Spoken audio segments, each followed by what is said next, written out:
Alright guys, so let's talk about some plans and ideals. Let's get out and enjoy a little bit of sunshine while we're doing it.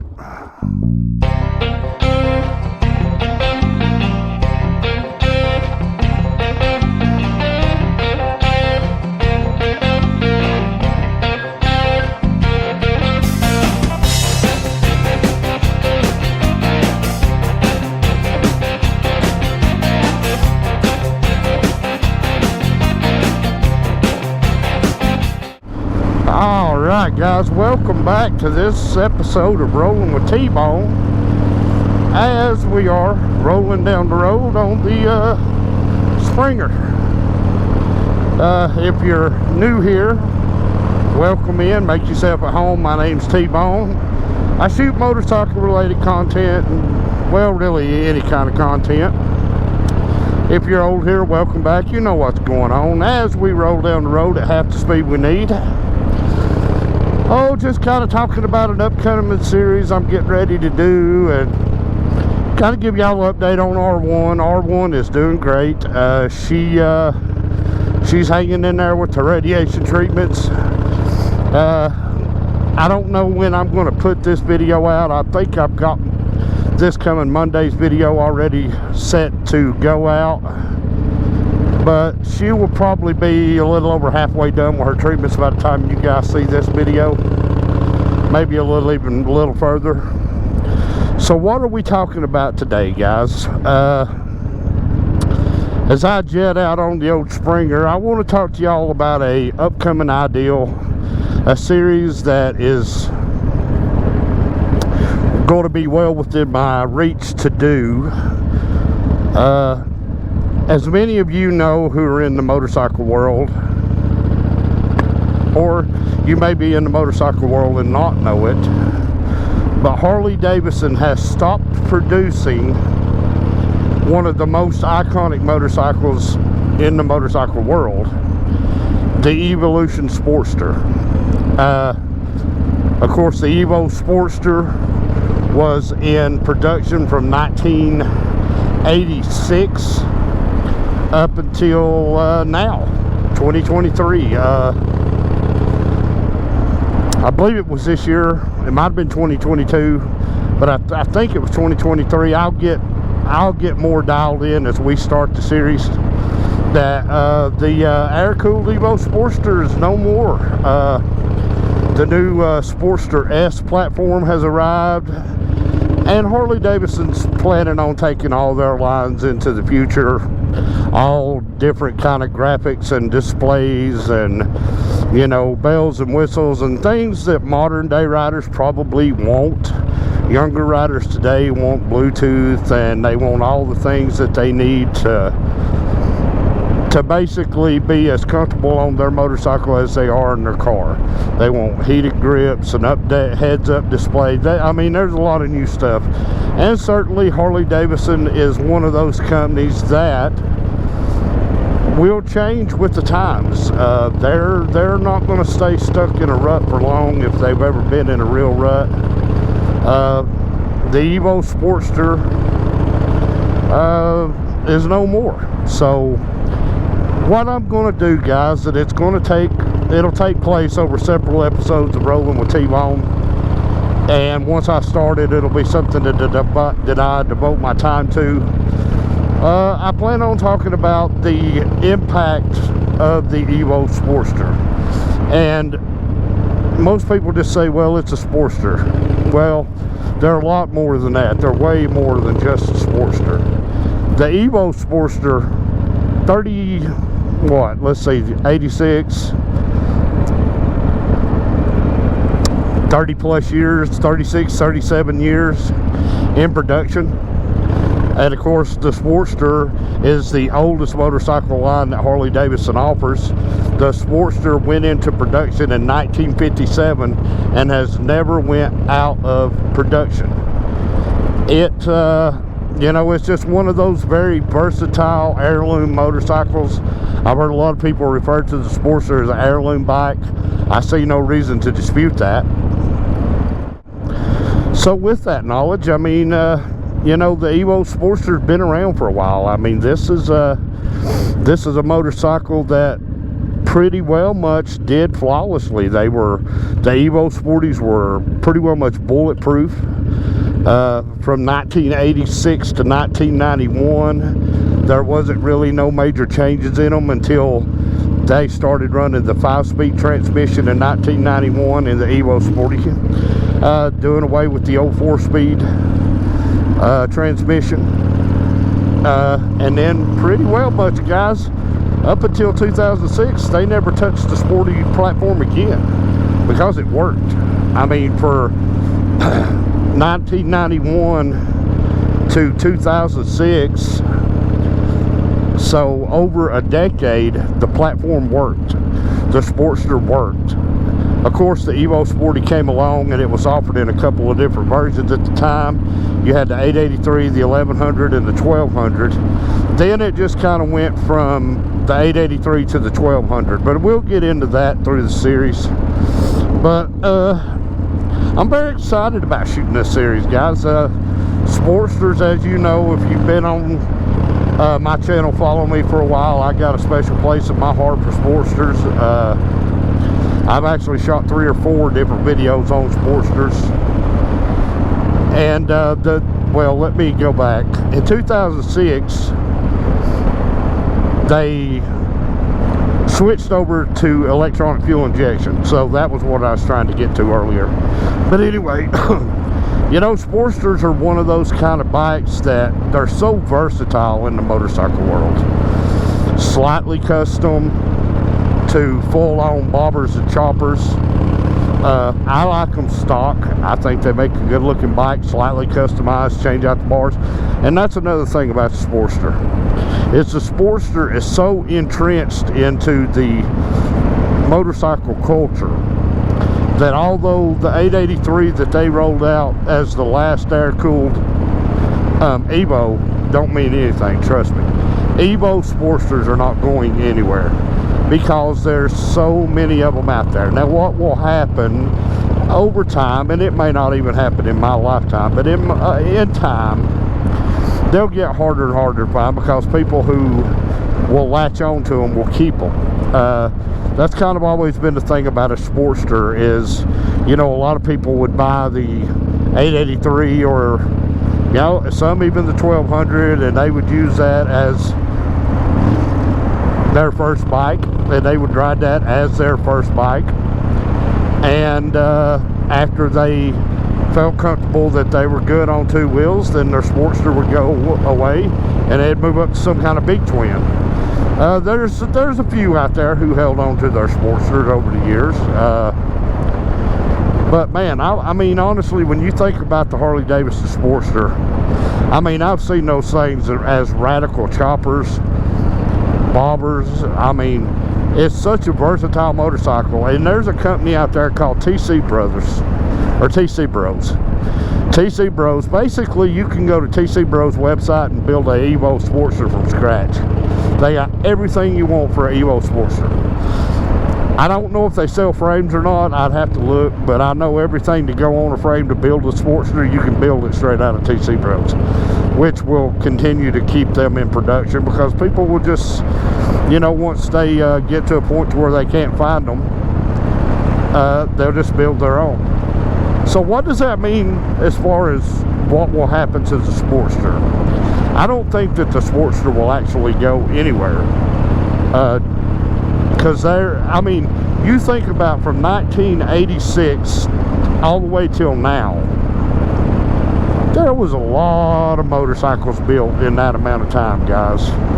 It wasn't like there was only just a limited number. There was a lot of Sportsters built from 1986 to now. And there's anniversary versions of the Sportster.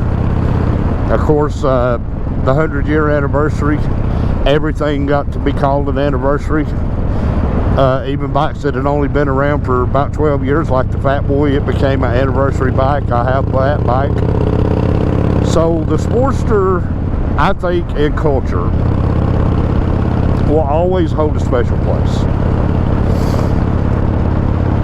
I mean, Mountain Dew, my Sportster, I had my green one.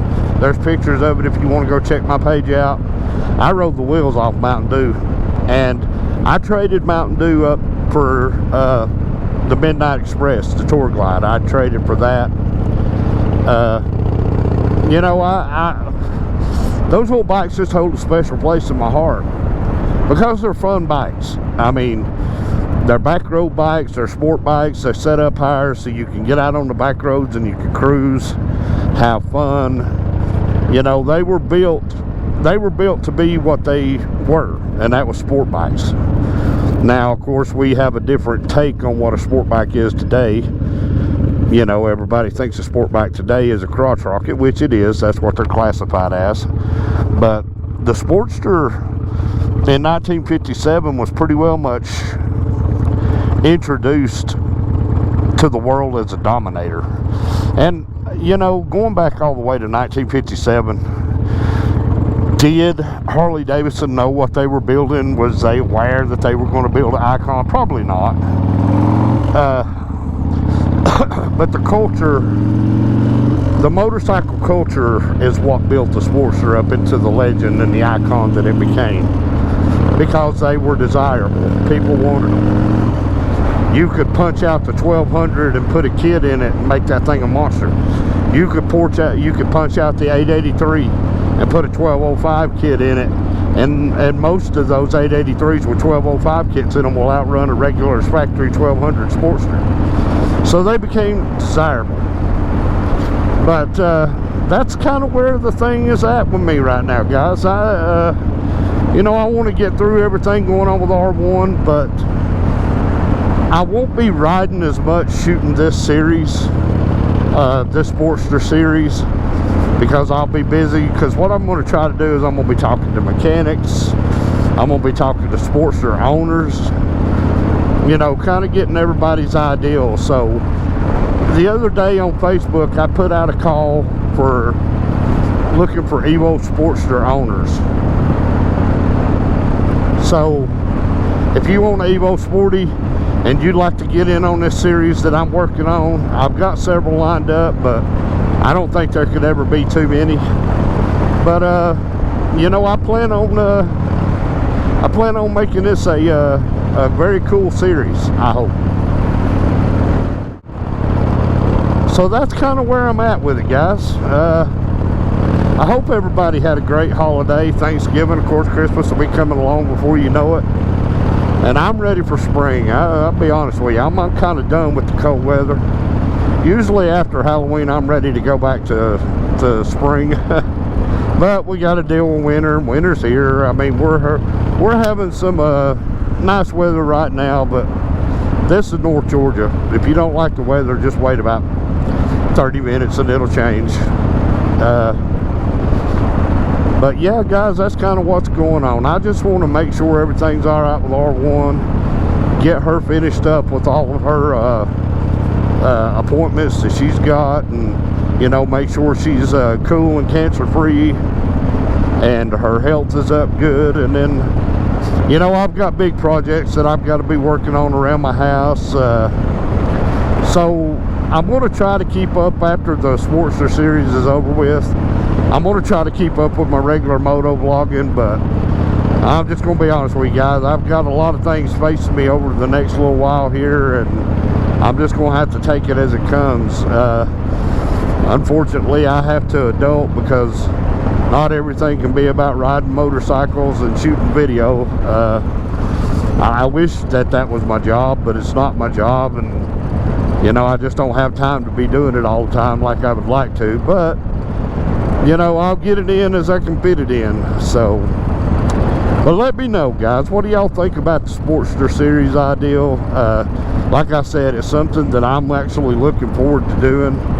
I hope it's going to turn out good. I believe it'll turn out good. I think that, like I said, with the Sportster, I think it's a bike that is going to be around for years and years to come. And of course, the Sportster brand is not going anywhere anytime soon. Simply, Harley Davidson, like I said earlier in the video, are just going to hang their hat on the Sportster S model. which is cool. I mean, you know, things evolve. I mean, nobody wanted the panhead to evolve into the shovel head, and nobody wanted the shovel head to evolve into the single cam Evo. Nobody wanted the single cam Evo to evolve into the twin cam Evo. Nobody wanted the twin cam to evolve into the Milwaukee. But there's always a market for everything, and you know, motorcycle culture is just like any other culture. If you don't grow and evolve with it as a business entity, kind of like Harley Davidson, Honda, Yamaha, Indian, excuse me, if you don't evolve with what's going on around you, you're going to get left behind. And you know, after Harley Davidson bought the rights to their company back from AMF, they started evolving pretty well much immediately by introducing the Evo, the 1340 single cam Evo, and then upgrading the Sportster to the Evo, which had been iron heads. So just keep your eyes out for Harley Davidson, guys, because Harley Davidson's coming on strong. The bikes that I'm hearing the most noise being made about is the Lowrider S, the Lowrider ST, and believe it or not, the new Sportster S. The new Sportster S is catching on very quickly, and it may be I've already heard people who has ridden the Sportster S say that it's the fastest production Sportster ever built, and that it's the most fun riding after you tweak it a little bit. Of course, the Lowrider ST, the S, and the Sportster S, one of the things that Harley Davidson is excellent about is keeping an aftermarket for their bikes. There's always an aftermarket. Parts that are hard to find, or if you want to change up something, if you don't like the way it looks, you want to change something up to be unique to you, Harley Davidson has they have a market for that. There's a huge aftermarket. But I tell you what, guys, I think that's pretty well much going to bring this little touch-in video out to an end. So keep your eyes open for the Sportster series. I've got a couple of videos already edited in the pipeline, ready to be uploaded as we continue our series of visiting different shops. We took care of Patriot Cycle. Next will be Appalachian Mountain Rides. So I've got a couple more shops to upload, and I'm probably going to start working on the Sportster series pretty quick. I'm going to try to sit down the next couple of days and see if I can't shoot the opening for it, and then it'll just be a matter of traveling to talk to Sportsters owners. You know, hopefully, I ain't gonna jinx myself, but hopefully get to ride a couple of different Sportsters to have some fun on. But I tell you what, guys, I think that's pretty well much. I'm gonna end this video right here. I want to say thank you guys for your continued prayers, your support for R1 as she battles, you know, beating cancer down, and thank you for the prayers for my family. Just remember, guys, if you ain't got nobody else to pray for, just continue to pray for us. But until the next time, guys, y'all take care of yourselves and each other. I'm T-Bone, and this has been Rolling with T-Bone.